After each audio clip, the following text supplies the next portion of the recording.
जय हिंद मेरे प्यारे बच्चों, स्वागत है आप सभी मेरे प्यारे बच्चों का एक बार पुनः आपके अपने YouTube channel Subhash study centre पर।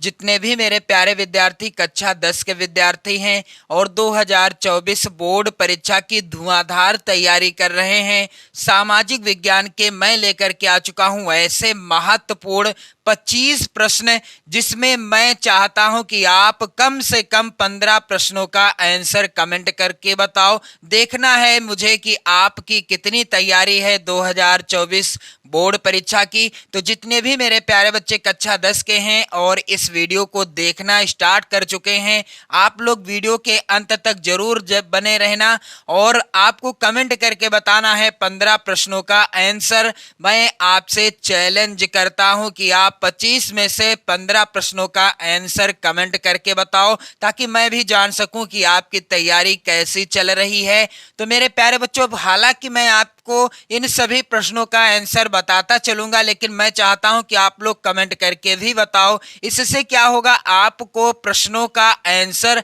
अच्छे से याद हो जाएगा। क्योंकि ये एक कहावत आपने सुनी होगी कि लिखने से आधा याद होता है, यानी आप 100% जब लिखते हैं तो 50% या इससे भी अधिक आपको आसानी से याद हो जाता है। बस आप जब भी लिखें एकाग्र मन से लिखें, आपका ध्यान अलग ना भटकने पाए। तो मेरे प्यारे बच्चों, आपका ज्यादा समय ना लेते हुए स्टार्ट करते हैं सामाजिक विज्ञान के वेरी इंपॉर्टेंट प्रश्नों को।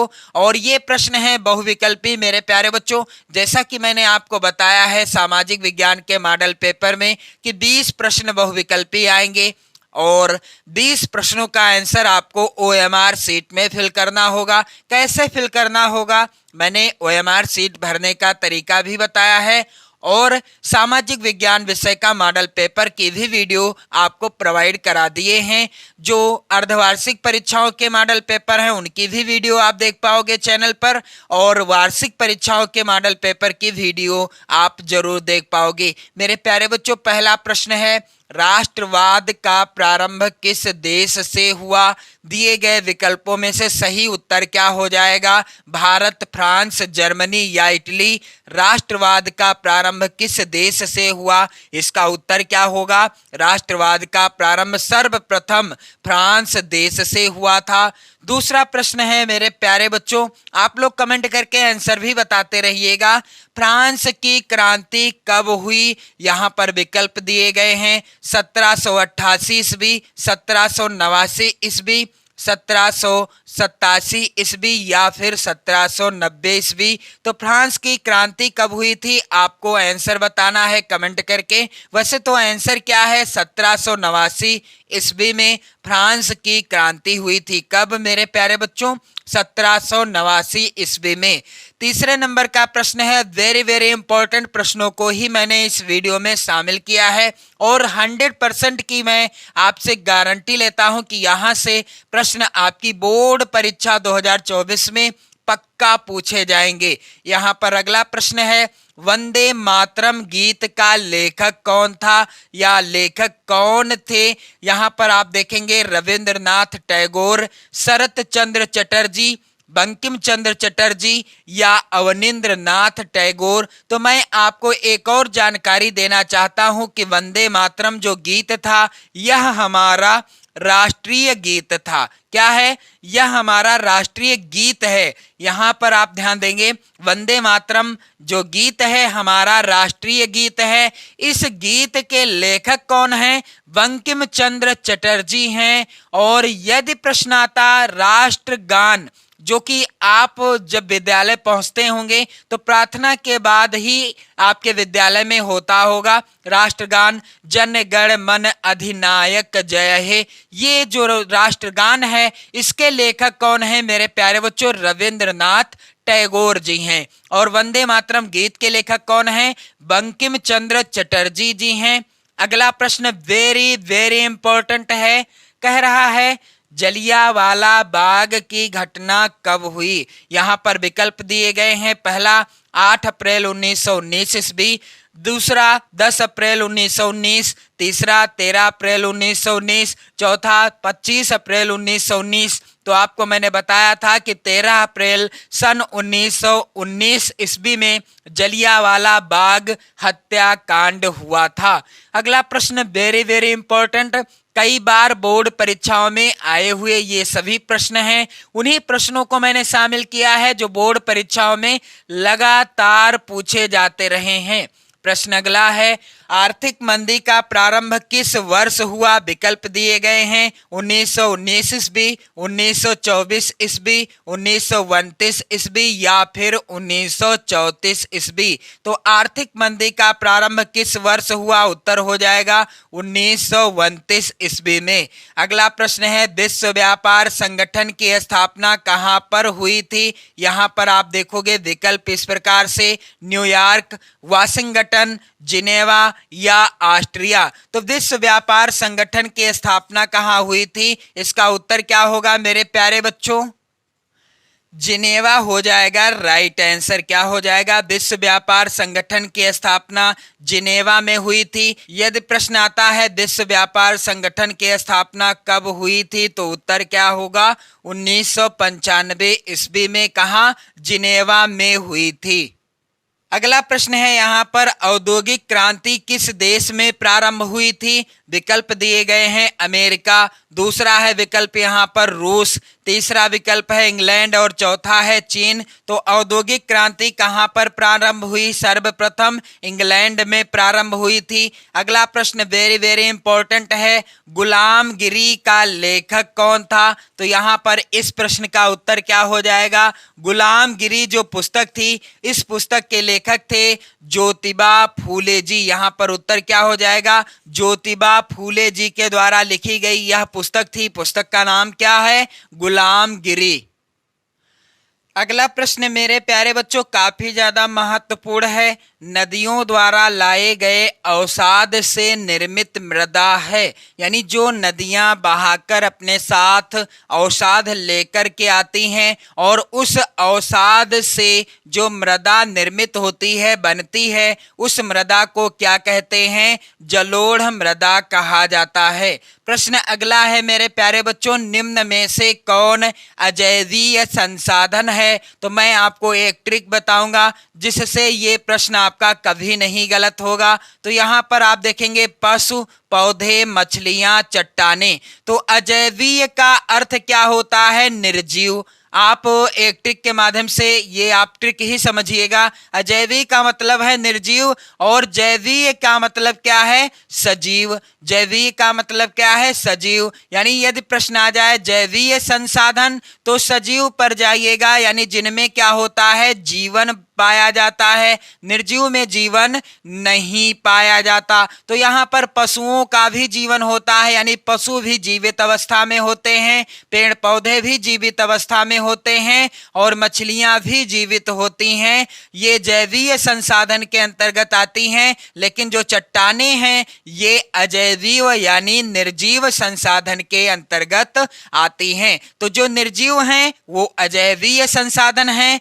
और जो जैवीय हैं वो सजीव संसाधन हैं। अगला प्रश्न है यहाँ पर, चिपको आंदोलन का क्या उद्देश्य था? तो विकल्प है यहाँ पर पहला ही सही कि चिपको आंदोलन का उद्देश्य क्या था? हिमालय क्षेत्र में महिला मंगल दल द्वारा वृक्षों से चिपक कर उसकी रक्षा की थी। यानी हिमालय के क्षेत्र में जब वृक्षों की अंधाधुंध कटाई हो रही थी तब महिला मंगल दल ने वृक्षों से चिपक कर उन वृक्षों की जान बचाई थी ताकि उन्हें मजदूर वर्ग यानी जो व्यापारी वर्ग कटवा रहे थे ये वृक्ष ना कटवा सकें। तो यहाँ पर उत्तर पहला ही विकल्प सही है। अगला प्रश्न वेरी वेरी इंपॉर्टेंट है मेरे प्यारे बच्चों, हरा सोना निम्न में से किसे कहा जाता है? तो हरा सोना क्या घास के मैदान को कहते हैं, प्राकृतिक वनस्पति को कहते हैं, या हरे पेड़ पौधों को कहते हैं, या सघन झाड़ी को कहते हैं? तो हरा सोना किसे कहा जाता है? उत्तर होगा प्राकृतिक वनस्पति को। क्यों? क्योंकि प्राकृतिक वनस्पति के अंतर्गत ही घास के मैदान आ जाएंगे, हरे पेड़ पौधे भी आ जाएंगे और सघन झाड़ियां भी आ जाएंगी। और अगला प्रश्न है, पृथ्वी के धरातल का कितना प्रतिशत भाग जलावृत है। यहाँ पर विकल्प दिए गए हैं। पहला है लगभग आधा, दूसरा विकल्प लगभग 3/4, तीसरा विकल्प लगभग 1/4 और चौथा विकल्प लगभग 2/3। तो उत्तर क्या होगा? पृथ्वी का कितना प्रतिशत भाग, यानी पृथ्वी के धरातल का कितना प्रतिशत भाग जलावृत है। इस प्रश्न का उत्तर हो जाएगा लगभग कितना? लगभग 3/4। उत्तर क्या हो जाएगा? लगभग 3/4 यहाँ पर उत्तर हो जाएगा। अगला प्रश्न है मेरे प्यारे बच्चों, कर्तन दहन कृषि, जिसे और किस नाम से जाना जाता है? झूम कृषि के नाम से भी जाना जाता है, निम्नलिखित में से किस राज्य में पाई जाती है? कर्तन दहन कृषि या झूम कृषि निम्नलिखित में से किस राज्य में पाई जाती है? उत्तर हो जाएगा यहाँ पर दिए गए विकल्पों में से राजस्थान, उत्तराखंड, उत्तर प्रदेश या मिजोरम। तो उत्तर हो जाएगा कर्तन दहन कृषि या झूम कृषि दिए गए विकल्पों में से किस राज्य में पाई जाती है? इसका उत्तर होगा मेरे प्यारे बच्चों, आप लोग ध्यान देंगे, इस प्रश्न का उत्तर हो जाएगा मिजोरम। अगला प्रश्न वेरी वेरी इंपॉर्टेंट है। रबी की फसलों को बोने का समय क्या होता है? विकल्प दिए गए हैं इस प्रकार से। पहला है अक्टूबर से दिसंबर, दूसरा है मार्च से अप्रैल और तीसरा विकल्प है यहाँ पर आप देखोगे जून से जुलाई, चौथा है अगस्त से सितंबर। तो रबी की जो फसलें होती हैं इनके बोने का समय क्या होता है? अक्टूबर से दिसंबर के माह में जो फसलें बोई जाती हैं ये सभी फसलें रबी की फसल के अंतर्गत आती हैं। अगला प्रश्न है कोयला निम्नलिखित में से किस प्रकार का संसाधन है? तो कोयला दिए गए विकल्पों में से किस प्रकार का संसाधन है? विकल्प दिए गए हैं। पहला है अजैव संसाधन, दूसरा है प्रवाह संसाधन, तीसरा है अनवीकरण योग्य संसाधन और चौथा है नवीकरण योग्य संसाधन। तो कोयला जो है यह किस प्रकार का संसाधन है? कोयला अनवीकरण योग्य संसाधन है। क्यों? क्योंकि एक बार कोयले का प्रयोग कर लेने पर इसका हम दोबारा प्रयोग नहीं कर सकते, यानी कोयला जो है अनवीकरण योग्य संसाधन है। अगला प्रश्न है निम्न में से कौन सा ऊर्जा का परंपरागत स्रोत है? दिए गए विकल्पों में से कौन सा विकल्प है जो ऊर्जा का परंपरागत स्रोत है? इस प्रश्न का उत्तर क्या होगा? पहला है विकल्प कोयला, दूसरा है सौर ऊर्जा, तीसरा है पवन ऊर्जा, चौथा है ज्वारीय ऊर्जा। तो कोयला जो है ऊर्जा का परंपरागत स्रोत है। किसका? ऊर्जा का परंपरागत स्रोत है। और अगला प्रश्न संख्या यहाँ पर आप लोग ध्यान देंगे मेरे प्यारे बच्चों, वेरी वेरी इंपॉर्टेंट प्रश्न है। एजेंडा 21 का संबंध किससे है? तो यहाँ पर आप लोग ध्यान देंगे, एजेंडा 21 का संबंध किससे है? सतत पोषणीय साधारणीय विकास से। किससे? सतत पोषणीय संधारणीय विकास से एजेंडा 21 का संबंध है। अगला प्रश्न है निम्न में से आधारभूत उद्योग कौन सा है? दिए गए विकल्पों में से आधारभूत उद्योग कौन सा है? चाय, चीनी, लोहा एवं इस्पात या जूट। तो दिए गए विकल्पों में से उत्तर हो जाएगा लोहा एवं इस्पात आधारभूत उद्योग हैं। अगला प्रश्न है भारत का अधिकांश विदेशी व्यापार होता है किस माध्यम से होता है? सड़क मार्ग से या समुद्री मार्ग से, रेल मार्ग से या वायु मार्ग से। तो भारत का अधिकांश विदेशी व्यापार किस माध्यम से होता है? उत्तर हो जाएगा समुद्री मार्ग से। समुद्र के माध्यम से भारत का विदेशी व्यापार अधिकांश रूप से होता है। अगला प्रश्न है बेल्जियम कहाँ स्थित है? तो यहाँ पर आप लोग ध्यान देंगे, प्रश्न है बेल्जियम कहाँ स्थित है? विकल्प है पहला अफ्रीका, दूसरा एशिया, तीसरा है ऑस्ट्रेलिया और चौथा है यूरोप। तो बेल्जियम कहाँ स्थित है? इसका उत्तर क्या होगा मेरे प्यारे बच्चों? बेल्जियम जो है यूरोप में स्थित है। कहां पर? बेल्जियम यूरोप में स्थित है। अगला प्रश्न है, भारत में कुल कितने संघीय राज्य हैं? तो मैं चाहता हूं कि आप लोग इस प्रश्न का उत्तर कमेंट बॉक्स में कमेंट करके बताओ कि भारत में कुल कितने संघीय राज्य हैं। और प्रश्न संख्या यहां पर आप लोग ध्यान देंगे, प्रश्न संख्या 23 है, हिंदी किस प्रकार की भाषा है? हिंदी किस प्रकार की भाषा है? विकल्प है राजभाषा, दूसरा है क्षेत्रीय भाषा, तीसरा है अल्पसंख्यकों की भाषा, चौथा है इनमें से कोई नहीं। तो हिंदी किस प्रकार की भाषा है? इसका उत्तर क्या हो जाएगा? हिंदी हमारी राजभाषा है। अगला प्रश्न है, भारत में पंचायती राज की स्थापना कब हुई थी? 1980 में, 1990 में या 1992 में? तो यहाँ पर आप लोग ध्यान दीजिएगा, भारत में पंचायती राज की स्थापना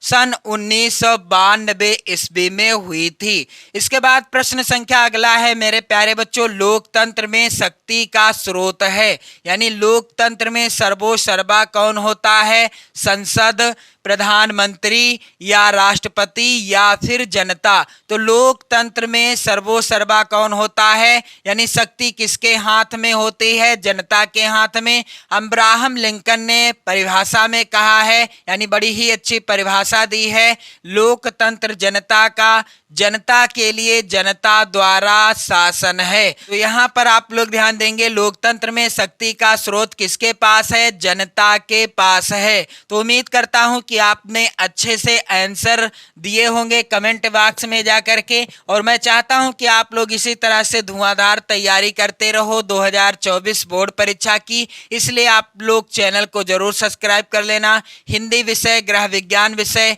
सामाजिक विज्ञान विषय और चित्रकला विषय की धुआंधार तैयारी करने के लिए आप लोग चैनल को सब्सक्राइब कर लें, वीडियो को लाइक शेयर कर दें। पढ़ते रहें, मस्त रहें, स्वस्थ रहें। जय हिंद।